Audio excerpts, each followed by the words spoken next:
ಸಖತ್ ಖಾರ ಬಣ್ಣ ಮತ್ತು ರುಚಿ ಆಚಿ ಚಿಲ್ಲಿ ಪೌಡರ್. ಪ್ರಜಾಪ್ರಭುತ್ವ ವ್ಯವಸ್ಥೆ ಅಂದಾಗ ಇನ್ನೊಂದು ಪ್ರಶ್ನೆ ಬಂತು ಸರ್. ಸುಜಾತ ಹಂಡಿ BJPಯ ಕಾರ್ಯಕರ್ತೆ, ಆ ಹೆಣ್ಮಗಳನ್ನು ಅರೆಸ್ಟ್ ಮಾಡೋದಕ್ಕೆ ಹೋದ ಸಂದರ್ಭದಲ್ಲಿ ಆಕೆಯ ಮೈ ಬಟ್ಟೆ ಎಲ್ಲ ಬಿದ್ದು ಹೋಗುತ್ತೆ.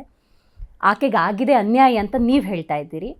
ಗೃಹ ಮಂತ್ರಿಗಳು ಇದ್ರ ಬಗ್ಗೆ ಮಾತಾಡಿದ್ದಾರೆ. ಕಮಿಷನರೇ ಸ್ವತಃ ಹೇಳ್ತಿದ್ದಾರೆ ಆಕೆಯೇ ತನ್ನ ಬಟ್ಟೆಯನ್ನು ತೆಗೆದಿರುವಂಥದ್ದು. ಅವರೇ ಹೇಳಿದ ಮೇಲೆ ನಾವೇನು ಹೇಳೋಕ್ಕಾಗತ್ತೆ, ಈ ರೀತಿಯ ಹೇಳಿಕೆಯನ್ನು ಕೊಟ್ಟಿದ್ದಾರೆ. ಏನು ಹೇಳ್ತೀರಿ ಇದ್ರ ಬಗ್ಗೆ? ನಾನು ನಿನ್ನೆ ತಾನೇ ಅಶೋಕ್ ಅವರು ನಾನು ಕೂಡ ಹೋಗಿದ್ವಿ, ಪ್ರೊಟೆಸ್ಟ್ ಮಾಡಿದ್ವಿ, ಆಕೆಗೆ ನ್ಯಾಯ ಕೊಡಿಸ್ಬೇಕು ಅಂತ ಹೇಳಿದ್ವಿ. ಈಗ ಕಂಪ್ಲೇಂಟ್ ಪ್ರಾರಂಭ ಆಗಿದ್ದಲ್ಲಿ ಇವರು SIR ಇನ್ನೂ ಬಂದಿಲ್ಲ, ಆದ್ರೆ ಮ್ಯಾಪಿಂಗ್ ನಡೀತಾ ಇದೆ. ಈ BLA 2 ಕೆಲಸ ಏನು ಅಂತಂದ್ರೆ ಅವನ ಪ್ರಾಂತ್ಯದಲ್ಲಿ ಅವನ ಬೂತ್ನಲ್ಲಿ ಎಲ್ಲೆಲ್ಲಿ ಏನೇನು ಮ್ಯಾಪಿಂಗ್ ಮಾಡಬೇಕು ಅನ್ನೋದನ್ನ ತೋರಿಸೋದು ಅವನ ಕೆಲಸ. ಈಗ ಇವರು ಹೋಗಿದ್ದಾರೆ, ಎಲೆಕ್ಷನ್ ಆಫೀಸರ್ ಹೋಗಿದ್ದಾರೆ, ನನಗೆ ಏರಿಯಾ ಗೊತ್ತಿಲ್ಲ ತೋರಿಸಿ ಎಂದಿದ್ದಾರೆ. ಅವ್ನು ತೋರ್ಸಕ್ ಹೋಗಿದ್ದಾನೆ. ಆಗ ಕೌನ್ಸಿಲರ್ ಆಗಿರ್ತಕ್ಕಂಥ ಸುವರ್ಣ ಅಂತಕ್ಕಂಥವ್ರು ಯಾರೋ ಬಂದು ನನ್ನ ಏರಿಯಾಗೆ ಬರ್ಬೇಕಾದ್ರೆ ನನ್ನ ಪರ್ಮಿಷನ್ ಬೇಕು ಅಂದ್ರೆ ನಾನೆಲ್ಲೋ ಒಂದು ಕಡೆ ನಾನು ಶಾಸಕನೋ ಏನೋ ಆಗಿರ್ತೀನಿ, ಯಾರೇ ಬರ್ಬೇಕಾದ್ರೂ ನನ್ನ ಏರಿಯಾಗೆ ನನ್ನ ಪರ್ಮಿಷನ್ ತಗೋಬೇಕಾ? ರೂಲ್ ಇದೆಯಾ ಇದು? ಆ ಥರ ಏನು ರೂಲ್ ಇಲ್ಲ. ಎಲ್ಲರೂ ಸರ್ವ ಇದರಲ್ಲೂ ಹೋಗ್ಬೋದು. ಅದು ಆಕೆಗೆ ಶುರುವಾಗಿದ್ದು.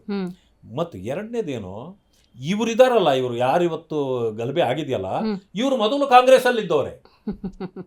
ಅವರನ್ನು ಬಿಟ್ಟು ಈ ಕಡೆ ಬಂದ ಮೇಲೆ ಅವರ ಮೇಲೆ ದ್ವೇಷ ವೈಷಮ್ಯ ಈ ಕಡೆಯಿಂದ ಪ್ರಾರಂಭ ಆಗಿದೆ. ಆಮೇಲೆ ಆ ಕಂಪ್ಲೇಂಟ್ ಕೊಟ್ಟ ಆಕೆ ಬೇಲ್ ಮೇಲೆ ಇದ್ದಾರೆ. She is also A criminal. ಆಕೆ ಮೇಲೆ ಕ್ರಿಮಿನಲ್ ಕೇಸ್ ಹಾಕಿ ಆಕೆಗೆ ಕೋರ್ಟ್ನಿಂದ 4 ವರ್ಷಗಳ ಸಜೆ ಸಿಕ್ಕಿದೆ. ಅದಕ್ಕೆ ಈಗ ಕೋರ್ಟಿಂದ ಒಂದು ಇದನ್ನ ಬೇಲ್ ತಗೊಂಡು ಬೇಲ್ ಮೇಲೆ ಓಡಾಡ್ತಿರೋದು. ಇನ್ನೊಂದು ಇಂಥ ಕೆಲಸಗಳು ಮಾಡಬಾರದು ಅಂತ ಬೇಲ್ ಕೊಟ್ಟಿರ್ತಾರೆ. ಈಗ ಆಕೆ ಮಾಡಿರೋದೇನೋ ಇದು, ಇವ್ರ ಮನೆ ಮುಂದೆ ಬಂದು ನಿಂತು ಇವ್ರನ್ನೇ ಒಡೆದು ಜನರನ್ನ ಕರ್ಕೊಂಡು ಬಂದು ಒಡೆದು ಏನು ಮಾಡಿದ್ದಾರೆ. ಆಮೇಲೆ ಆ ಪೊಲೀಸವ್ರು ಇದಲ್ಲ, ಕಟ್ಟಿನೋ ಏನೋ ಅವ್ರ ಹೆಸರು, ಅವ್ರಿಗೆ ಹೋಗಿ ಧಮಕಿ ಹಾಕಿ ಇವತ್ತೇ ಬಂದು ನೀವು ಅದನ್ನು ಮಾಡಲಿಲ್ಲ ಅಂದ್ರೆ ಅರೆಸ್ಟ್ ಮಾಡಿ ಅವಳನ್ನ ಜೈಲಿಗೆ ಕಳಿಸ್ಲಿಲ್ಲ ಅಂದ್ರೆ ನಿನ್ನನ್ನು ನಾಳೆನೇ ಸಸ್ಪೆಂಡ್ ಮಾಡಿಸ್ತೀನಿ ಅಂತೆಲ್ಲ ಪೊಲೀಸರ ಮೇಲೆ ಒತ್ತಡ. ಹೌದೌದು.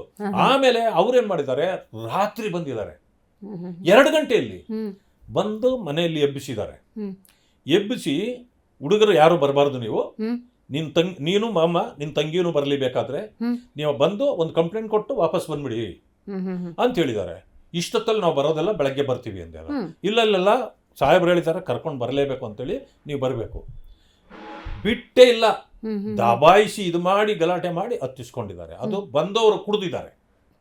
ಆಮೇಲೆ ಕರ್ಕೊಂಡು ಹೋಗಿದ್ದಾರೆ. ಈ ಗಿಡಗಳು ಇದ್ರ ಜೊತೆಯಲ್ಲಿ ಹೋಗ್ತಿದಾರಂತೆ.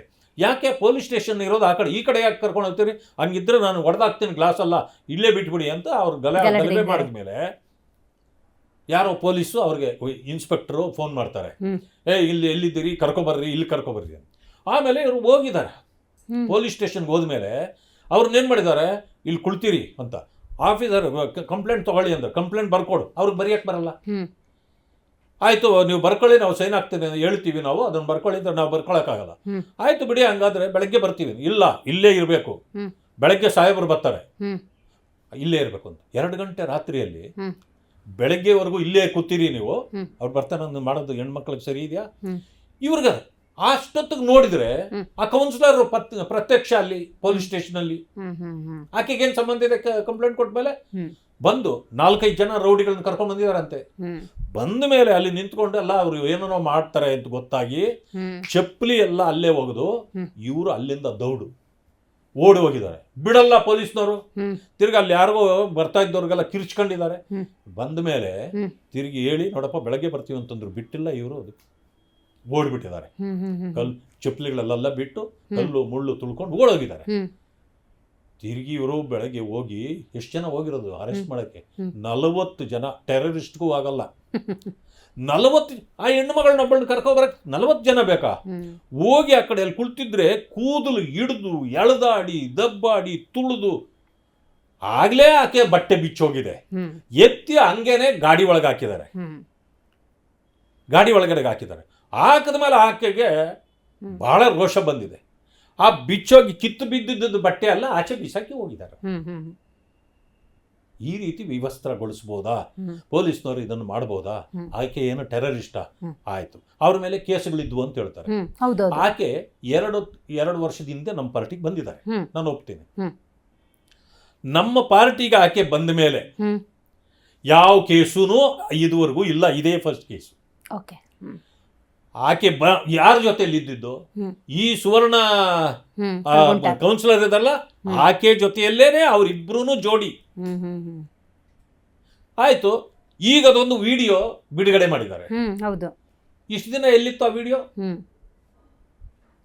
ಅಂದ್ರೆ ಕಾಂಗ್ರೆಸ್ನವರು ಹೆಣ್ಣು ಮಕ್ಕಳನ್ನ ಈ ರೀತಿ ಅಸಭ್ಯವಾಗಿ ವಿಡಿಯೋಗಳನ್ನು ಮಾಡ್ಕೊಂಡು ನೀವು ಇಟ್ಕೊಂಡು ಅವರು ನಿಮ್ಮ ವಿರುದ್ಧ ಮಾಡಿದಾಗಲಿ, ನಿಮ್ಮ ಪಕ್ಷ ಬಿಟ್ಟು ಹೋದಾಗಲಿ ಅದನ್ನು ನೀವು ಬಿಡುಗಡೆ ಮಾಡಿ ಅವ್ರನ್ನ ಅಪಮಾನ ಮಾಡ್ತೀನಿ ಅಂತ ಗ್ಯಾರಂಟಿ ಆಯ್ತಾ? ಅಂದಮೇಲೆ ಸೇಫ್ ಇದ್ದಾರಾ ಹೆಣ್ಮಕ್ಳು? ಕಾಂಗ್ರೆಸ್ ಪಕ್ಷದಲ್ಲಿ ಇರ್ತಕ್ಕಂಥವ್ರು ಸೇಫ್ ಇದ್ದಾರೆ ಅಂತ ಹೇಳಲಿಕ್ಕಾಗತ್ತಾ? ಅಂದಮೇಲೆ ಕಾಂಗ್ರೆಸ್ಸು ಜನ ಹೇಳ್ತಾರಲ್ಲ ಅದು ವಿಡಿಯೋ ಫ್ಯಾಕ್ಟ್ರಿ ಅಂತ, ಸತ್ಯ ಆಯ್ತಲ್ಲ? ಜನ ಹೇಳೋದು ಸತ್ಯ ಆಯ್ತಲ್ಲ, ವಿಡಿಯೋ ಫ್ಯಾಕ್ಟ್ರಿ ಅಂತ. ಒಂದು ಕಡೆ ಅದು. ಎರಡನೇ ವಿಚಾರ, ನಮಗೆ ಹಳೇದು ಏನಿತ್ತು ನಮಗೆ ಸಂಬಂಧ ಇಲ್ಲ, ನಮಗದು ಬೇಕಾಗಿಲ್ಲ. ತಪ್ಪು ಮಾಡಿದಾರ ಅವರು, ನೀವು ಅವ್ರಿಗೆ ಶಿಕ್ಷೆ ಆಗಬೇಕು, ನಿಮಗೂ ಶಿಕ್ಷೆ ಆಗಬೇಕು. ಬಟ್ ಇಲ್ಲಿ ಬಂದಿರತಕ್ಕಂಥದ್ದೇನು, ಒಂದು ಹೆಣ್ಣು ಮಗಳಿಗೆ ಅಪಮಾನ ಆಗಿದೆ, ವಿವಸ್ತ್ರಗೊಳಿಸಿದಿರಿ. ಇದು ರಾಜ್ಯ ಮತ್ತು ರಾಷ್ಟ್ರ ತಲೆ ತಗ್ಗಿಸ್ತಕ್ಕಂಥ, ಹೆಣ್ಣಿಗೆ ಗೌರವ ಕೊಡ್ತಕ್ಕಂಥ ಸಮಾಜ ಇದು, ತಾಯಿಯಾಗಿ ನೋಡ್ತಕ್ಕಂಥ ಸಮಾಜ ಇದು. ಅದಕ್ಕೆ ಚ್ಯುತಿ ಬಂತಲ್ಲ, ಇದನ್ನ ನಾವೆತ್ತಿಡಲೇಬೇಕು, ಅವ್ರಿಗೆ ನ್ಯಾಯ ಕೊಡಿಸ್ಬೇಕು. ಇಷ್ಟೇ ನಮ್ದು ಇದ್ದಿದ್ದು. ಅದಕ್ಕೆ ಹೋಗಿ ಎಲ್ಲ ಹೇಳಿ ನಿನ್ನೆ ಸಮಜಾಯಿಸಿ ಮಾಡಿದ್ದೇವೆ. ಈಗ ಆಕೆ ಏನೂ ಮಾಡದೇ ಇದ್ರು ಆಕೆ ಜೈಲಲ್ಲಿದ್ದಾಳೆ. ಈಕೆ ಮೇಲೆ ಕಂಪ್ಲೇಂಟ್ ಆಗಿ ಆ ಯಾರು ಎಲೆಕ್ಷನ್ ಆಫೀಸರ್ ಬಂದಿದ್ರಲ್ಲ ಅವ್ರಿಗೆಲ್ಲ ಇವರು ನಿಂದಿಸಿ ಎಲ್ಲ ಮಾಡಿದ ಮೇಲೆ ಆಕೆ ಪಾಪ ಕಂಪ್ಲೇಂಟ್ ಕೊಟ್ಟಿದ್ದಿದ್ರೆ ಇವರು ಯಾವಾಗಲೂ ಒಳಗೆ ಹೋಗ್ಬೇಕಾಗಿತ್ತು. ಆಕೆ ಸಭ್ಯ ಹೆಣ್ಣು ಮಗಳು ಹತ್ಕೊಂಡು ಸುರ್ಕೊಂಡು ಹೊರಟೋಗಿದ್ದಾಳೆ. ಇದುವರೆಗೂ ಇದಾಗಿಲ್ಲ. ನಿನ್ನೆ DC ಅವ್ರನ್ನ ಕರ್ಕೊಂಡು ಬಂದು ಕುಳಿಸಿ ನಾವೆಲ್ಲರಿಗೂ ಇವಾಗ ಹೇಳಿ ಬಂದಿದ್ದೀವಿ, ಆಕ್ಷನ್ ತಗೊಳ್ಳಿ ಅಂತ. ಸುಜಾತಾನೇ ಒಂದು ಹುಡುಗನ್ ತಳಿಸುವಂತ ವಿಡಿಯೋ ಇದೆ. ಇಂಥವ್ರನ್ನ ಅಥವಾ ಇಂಥ ಹೆಣ್ಮಗಳನ್ನ BJP ಸಮರ್ಥಿಸ್ಕೊಳ್ತಾ ಇದ್ದಾರೆ. ನಾನು ಹೇಳೋದು, ಇದೆಲ್ಲ ವಿಡಿಯೋ ಇದೆ ನಮ್ಗೆ ಗೊತ್ತಿತ್ತಾ? ಕಾಂಗ್ರೆಸ್ ಗೊತ್ತಿತ್ತಲ್ಲ ವಿಡಿಯೋ, ಇವಾಗ ನಿಮ್ಮ ಹತ್ರ ತಾನೇ ಇದ್ದಿದ್ದು. ಹಂಗೆಲ್ಲ ಇದ್ಮೇಲೆ ಆಕೆನ ಯಾಕೆ ನೀವು ರಕ್ಷಣೆ ಮಾಡಿದ್ರಿ? ಅವ್ರ ಟೈಮಲ್ಲಿ, ನಿಮ್ಮ ಟೈಮ್ನಲ್ಲಿ ಯಾಕೆ ರಕ್ಷಣೆ ಮಾಡಿದ್ರಿ? ಅಂದ್ರೆ ಸಮಯ ಬರಲಿ ಬಿಡುಗಡೆ ಮಾಡೋಣ ಅಂತ ಇಟ್ಕೊಂಡಿದ್ರ? ಅಂದ್ರೆ ನಿಮ್ಮ ಕಪಟತನ ಏನು ಅನ್ನೋದು ಇವಾಗ ಅರ್ಥ ಆಯ್ತಲ್ಲ. ಅದಕ್ಕೆ ನಾನು ಹೇಳಿದ್ದು, ಹೆಣ್ಣು ಮಕ್ಕಳು ಕಾಂಗ್ರೆಸ್ನಲ್ಲಿ ಸೇಫ್ ಅಲ್ಲ, they are in danger zone. Congress ನಿಮ್ಮನ್ನ ಯಾವ ರೀತಿಯಲ್ಲಿ ಬೇಕಾದ್ರೂ ಈ ರೀತಿ ಬಳಕೆ ಮಾಡಿ ನಿಮ್ಮನ್ನ ಸರಿ ಸಮಯದಲ್ಲಿ ಹೆಣ್ಣು ಮಕ್ಕಳನ್ನ ಬೀದಿ ಪಾಲ್ ಮಾಡ್ತಾರೆ ಅನ್ನೋದಕ್ಕೆ ನಿದರ್ಶನ ಇದು.